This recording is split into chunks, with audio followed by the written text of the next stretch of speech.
اللہ الرحمن الرحیم info lab میں خوش آمدید۔ آج کا پہلا مسئلہ یہ ہے کہ فرض نمازوں کے بعد دعا مانگنا کیسے ہے۔ فرض نماز کے بعد دعا مانگنا تو سنت سے ثابت ہے، البتہ امام کے ساتھ تعلق نماز کا سلام پھیرنے کے بعد مقتدیوں کا ختم ہو جاتا ہے، وہ چاہیں تو اٹھ جائیں اور چاہیں تو بیٹھے رہیں۔ اجتماعی دعا مانگنا جو ہے اس کا اہتمام کرنا جو ہے وہ ٹھیک نہیں ہے، لیکن از خود حیت اجتماعیہ بن جائے اور اجتماعی طور پر دعا مانگی جائے تو اس میں کوئی مضائقہ بھی نہیں ہے۔ یعنی امام کے سلام پھیرنے کے بعد چونکہ نماز کا تعلق امام سے ختم ہو جاتا ہے، تو اگر کوئی اٹھ جاتا ہے تو اس پر کوئی گناہ نہیں ہوگا۔ کوئی بیٹھا رہتا ہے، امام دعا مانگتا ہے، حیت اجتماعیہ بن جاتی ہے خود بخود، تو اس کے اندر کوئی مضائقہ نہیں ہے اور اس کے اندر کوئی گناہ بھی نہیں ہے، دعا مانگ سکتے ہیں۔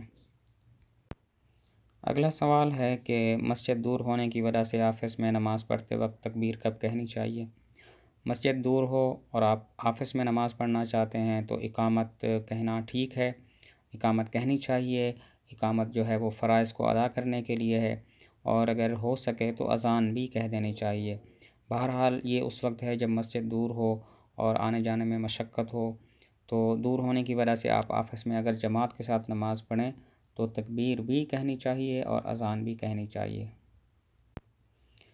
اگلا مسئلہ ہے کہ کن نمازوں کی قضا کی جائے گی، نیز سفر کی حالت میں کن نمازوں کا ادا کرنا ضروری ہے۔ تو اس سوال کے گویا دو حصے ہیں، نمازوں کون کون سی نمازیں ہیں جن کی قضا ہوگی، اور سفر میں کون سی نمازیں ادا کرنی ہیں۔ تو پہلے سوال کا جواب یہ ہے کہ فرض اور واجب نمازوں کی قضا ہے، اور جیسے کہ وتر ہو گیا، اور سنتوں اور نوافل کی قضا نہیں ہے۔ اور دوسرے سوال کا جواب یہ ہے کہ سفر کی حالت میں فرض پڑھنا ضروری ہے، اور اگر جلدی کی کیفیت نہ ہو تو سنن مؤکدہ پڑھنا بھی چاہیے، البتہ سنن غیر مؤکدہ کو چھوڑ سکتے ہیں، اور اگر جلدی کی کیفیت ہے، سفر میں جلدی ہے، تو پھر سنن مؤکدہ کو بھی چھوڑا جا سکتا ہے۔ اگلا سوال ہے کہ والد مرحوم کی چھوٹی ہوئی نمازوں کے فدیے کا کیا حکم ہے۔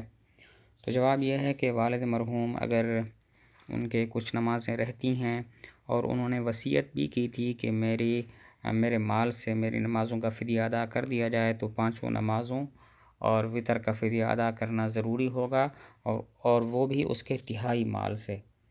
تہائی مال کا کل 3 حصے کیے جائیں گے، اس کا جو تہائی حصہ ہوگا اس میں ان کی وصیت جاری ہوگی اور نمازوں کا فدیہ ادا کیا جائے گا۔